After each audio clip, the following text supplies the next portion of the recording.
The Perfect Pencil is a hand-drawn action-adventure Metroidvania developed by Studio Sema and published by Studio Sema in partnership with DoYoYo Games.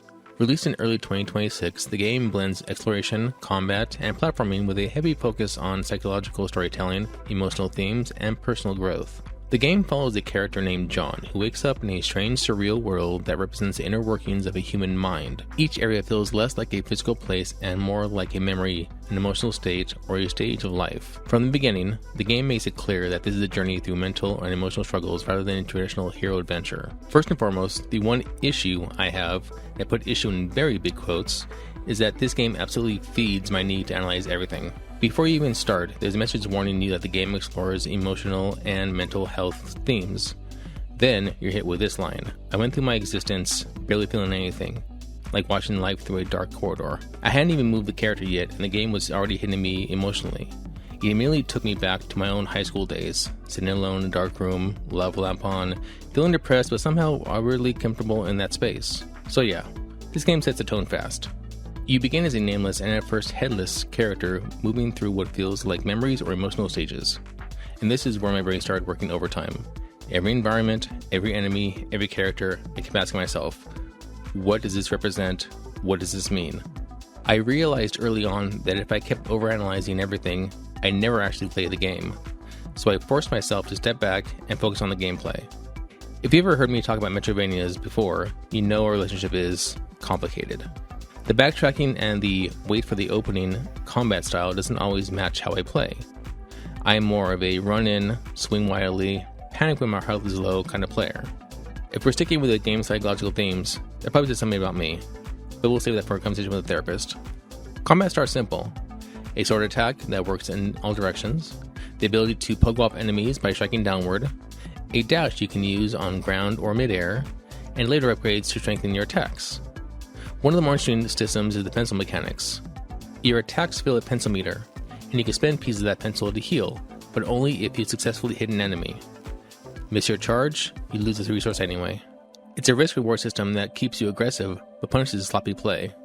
You'll also find hidden flowers throughout the world that refill your pencil meter, acting like an unofficial recovery spot. Another key feature is the camera head, which lets you scan characters and objects to learn more about the world and its symbolism. The game is packed with strange, surreal characters that almost certainly represent different emotions or life stages. Early on, you explored a land made of pillows where adult men wore baby bonnets, sit in walkers, or hide in mattresses, clearly pointing out towards themes of infancy, comfort, and vulnerability. Most characters you encounter are enemies unless marked otherwise. Bosses don't have visible health bars, so you're left guessing how close you are to victory, which adds to tension, but can also be frustrating. Non-hostile characters offer cryptic dialogue, side tasks, or services. There is even a martial arts instructor with a carrot in front of his face who teaches you abilities, for a price. The world itself is classic Metroidvania. Non-linear areas, hidden rooms and breakable walls, blue ores used for upgrades, shortcuts, and purchases, and long-term collectible quests across multiple regions. Checkpoints come in the form of small trees where a hand pats your character on the head, a surprisingly comforting moment before heading back into the chaos. The music deserves a mention because it never lets you forget what kind of experience this is. Even when you're doing well, the soundtrack stays slow, heavy, and melancholic.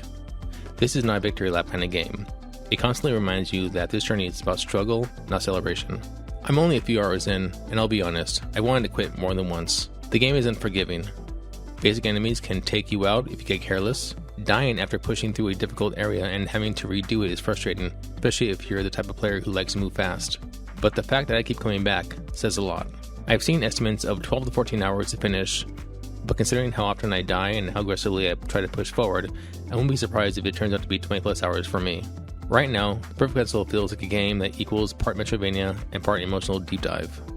It's challenging, sometimes frustrating, and definitely not lighthearted, but there's something about the world, the symbolism, and the mystery that keeps pulling me back.